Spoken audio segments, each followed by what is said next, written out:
우리가 되게 궁금했던 것들은 몇 가지가 있었어요. 클린스만 감독이 어떠한 검증 과정을 거쳐서 뽑혔느냐. 정확하게 말하면 클린스만 감독의 어떤 부분을 보고 우리 한국 국가대표팀과 어울리기 때문에 뽑았느냐 라는 게 이제 궁금했던 부분인데, 사실 오늘 기자회견에서는 그러한 부분들이 명확하게 나오진 않았습니다.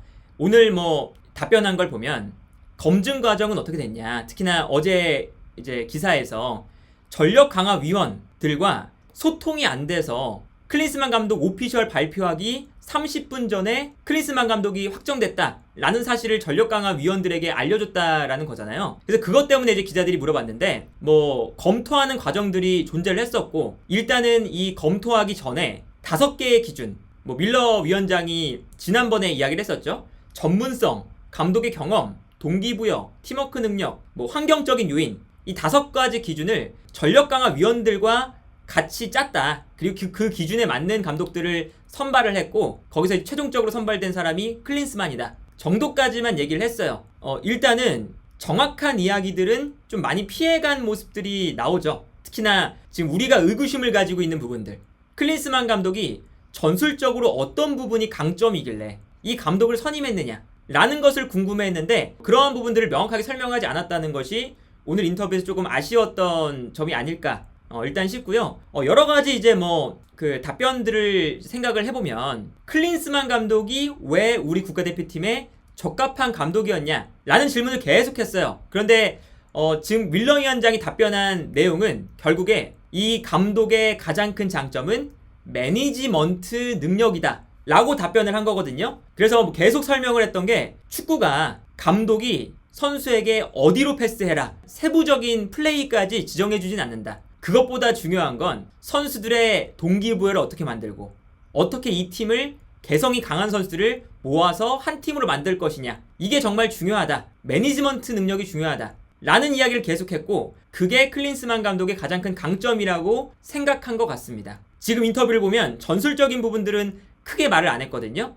이제 그렇기 때문에 일단 클린스만 감독의 가장 큰 강점과 클린스만 감독을 이제 뽑은 이유는 선수들의 동기부여를 잘 이끌어줄 수 있는 감독이기 때문에 뽑았다 라고 해석될 수밖에 없는 상황이 아닐까 싶고요. 다만 여기서 해외에 나가서, 특히나 최근에 김민재 선수가 이런 인터뷰를 했었죠. 해외에 있는 선수들이 더 열심히 한다, 동기부여가 없는 선수는 단 한 명도 없다 라는 이야기를 했어요. 사실 이게 어떻게 보면 당연한 말이거든요. 월드컵에 나가는 선수 중에서 단 한 명도 열심히 안 뛰는 선수는 없어요. 그런데 이제 동기부여에만 좀 초점을 맞춰서, 감독의 매니지먼트 능력에만 초점을 맞춰서 오늘 답변이 이루어졌다는 게 좀 많이 실망스러운 부분이 아닐까 해요. 이제 어떤 게 있냐면, 벤투 감독이 선임됐을 때도 그때 당시에 벤투 감독에 대한 비판 여론이 많았습니다. 이 감독이 커리어가 꺾이고 있었고, 또 성적도 어쨌든 경질을 당한 이력도 있는데 왜 이 감독이 뽑혔느냐 라고 했을 때, 김판곤 전력위원장, 당시 전력위원장이 인터뷰가 좋았던 건 어떤 거였냐면,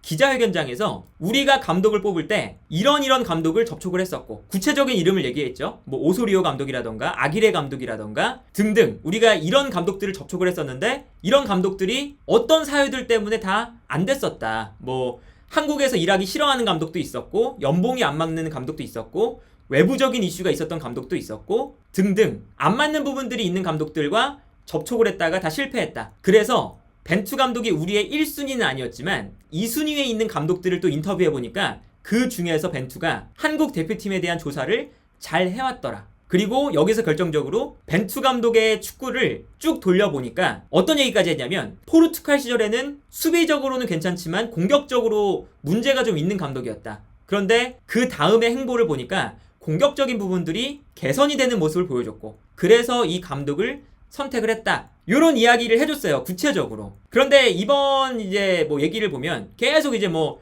5명을 추렸고, 우리가 정했던 그 기준에서 적합한 후보를 추렸는데 그 후보 중에서 가장 적합한 사람이 클린스만이었다, 이렇게 두루뭉실하게 얘기를 하니까 아무래도 오늘 기자회견에 약간 만족하시는 분들은 많이 없으실 것 같고요. 뭐 당연히. 그리고 일단 이 오늘 답변 중에 어떤 이야기가 있었냐, 벤투 감독의 전술을 이어갈 수 있는 감독이냐 라는 질문에 밀러 위원장이 어떻게 답변했냐면요, 선수 개개인의 개성도 다르고, 그리고 감독의 개개인의 개성이 다르기 때문에 전 감독의 스타일을 완벽하게 따라간다는 것은 말이 안 된다. 개개인의 스타일이 있다. 라고 인터뷰를 했어요, 답변을. 그런데 이거는 약간 위험한 방향성이라고 봐요. 왜냐면 우리가 지금 벤투 감독을 선임한 다음에 4년 동안 끌고 왔던 이 4년의 기간이 있잖아요. 왜 끌고 왔냐면 벤투 감독의 이 축구가 우리가 원하는 방향성에 있었거든요. 전방 압박도 하고 우리가 먼저 볼 소유도 해보고 우리가 만들어가는 패턴을 해보고 아무리 강팀을 만나도 우리가 준비했던 패턴으로 공격도 해보고 주도적인 플레이를 우리가 원했던 거잖아요. 그래서 계속 이제 밀러 위원장도 말하지만 4가지 국면, 엄청나게 중요한 요소인지는 모르겠지만 볼을 가졌을 때, 볼을 빼앗겼을 때, 공격으로 전환할 때, 수비로 전환할 때 요 4가지 국면에 대한 그런 것들을 우리가 면밀하게 검토를 했다. 근데 이게 중요한 게 아니라 이 4가지 국면에서 벤투 감독이 4년 동안 추구해왔던 방향성이 있거든요. 그 방향성에 클린스만 감독이 맞느냐 안 맞느냐 이거를 우리는 궁금했던 건데 그러한 부분들은 밀러 위원장이 답변했던 걸 보면 개개인의 개성이 다르다. 이걸로 간 거거든요. 그러면 그동안 우리가 벤투 감독을 세워서 4년 동안 이 축구를 해왔으면 사실은 이 축구가 성과가 없었던 것도 아니잖아요. 16강에 가는 성과를 이제 16강에 가는 성과를 만들어냈거든요. 그러면 우리가 이제 다음 스텝을 밟으려면 이 벤투 감독이 만들어 놓은 주도적인 축구에다가 분명히 보완점이 있었으니까 보완점을 잘 만들어줄 수 있는 감독을 선임해서 우리 한국 축구의 스타일을 명확하게 확립하는 것 그리고 이 스타일을 조금씩 보완해 나가는 것이 더 중요하지 않을까라는 생각을 했어요. 그리고 이제 그게 너무나 당연하게도 여러 잘 되는 팀들을 보면요 스타일이 명확합니다. 다들 아시겠지만 특히나 옆에 바로 이제 우리 가까운 일본을 예를 들면요 일본이 이번 월드컵에서 했던 축구가 이번에만 이렇게 했던 게 아니거든요. 일본의 축구가 오랜 시간 동안 자신들이 명확한 목표를 가지고 패스를 주고받거나 공격 라인에서 짧게 풀어가는 플레이를 잘했잖아요. 이번에 공격할 때 그런 플레이를 오랫동안 했어요. 감독이 바뀌어도 비슷한 스타일을 가진 감독을 선임하고 이 축구를 유지할 수 있는 감독을 선임해요. 그러니까 바르셀로나가 과르디올라가 나간 다음에 베티스에서 감독직을 수행하던 세티엔을 데려온 거고 나중에는 차비 감독을 데려온 거고 팀에서는 감독이 바뀌어도 명확한 방향성을 가지고 있느냐 없느냐가 참 중요한 건데 어쨌든 오늘 인터뷰는 감독마다 스타일이 다르다 라고 이제 끝나버리니까 그렇다면 벤투 감독의 스타일을 더 이상 따라가지 않는 것인가? 일관성 있는 우리 모습을 보여주지 않는 것인가? 라는 우려가 생길 수밖에 없는 거죠. 그러니까 이제 클린스만 감독의 이 가장 우려가 되었던 점이 뭐냐면요. 그동안 보여줬던 전술적인 스타일이 벤투 감독과 달라요. 벤투 감독이 보여줬던 중앙에서 만들어가는 플레이, 전방에서의 강력한 압박, 후방에서부터 볼을 소유하는 그런 플레이들 이런 플레이들이 클린스만 감독이 잘 못 보여줬던 플레이들이에요. 특히나 미국과 헤르타 베를린에서는 역습에 더 가까운 축구를 했습니다. 수비 라인 내리고 있다가 역습으로 나가는 축구를 했었어요. 그래서 벤투 감독과의 스타일이 좀 다르니까 벤투 감독의 스타일을 4년 동안 만들었는데 이게 벤투 감독의 스타일이 아니라 한국 국가대표팀의 스타일이 된 거거든요. 그럼 이 스타일을 우리가 발전시켜야 되는데 클린스만 감독이 다른 방향으로 가면 어떡하나. 그런 게 이제 우리의 우려인데 이 우려가 해소가 되지 않았다. 그래서 일단은 이 클린스만 감독이 이번 3월 A매치에서 어떤 모습을 보여줄지 그리고 클린스만 감독이 어쨌든 인터뷰를 할 거니까 인터뷰에서 자신의 축구가 어떤 축구입니다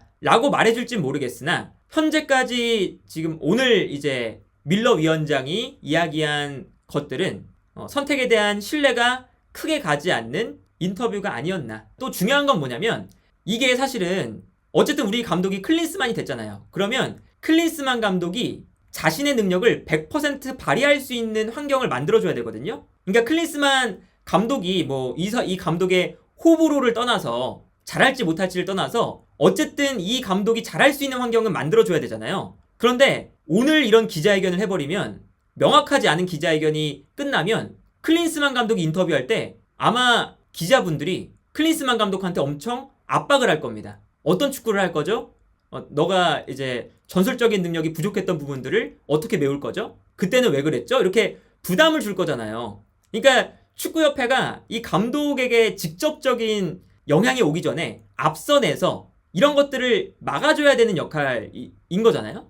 그리고 그 역할을 잘했던 게 지난 벤투 감독이 선임됐을 때는 이러한 의구심이 어쨌든 있었지만 앞에서 김판곤 위원장이 이러이러한 부분들 때문에 벤투를 선임했다. 벤투의 전술적인 스타일은 이런 부분이다. 그리고 이게 우리가 추구했던 방향이다. 얘기를 해주니까 벤투에게 직접적으로 향하는 비난의 화살이나 이런 기자들의 압박이나 이런 것들이 조금 덜했어요.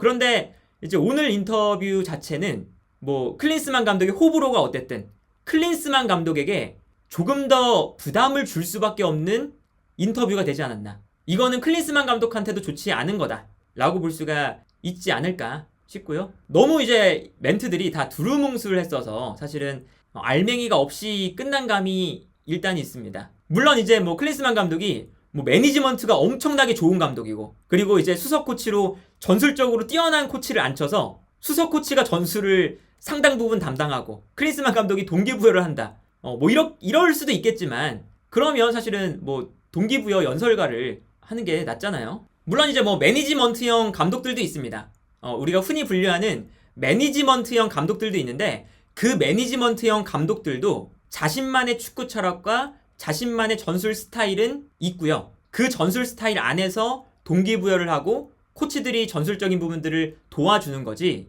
아무런 전술적인 방향성과 스타일이 모호한 상태에서 동기부여만은 하지 않잖아요. 그렇기 때문에 오늘 이 기자회견이 매우 실망스럽다 라고 볼 수 있겠습니다.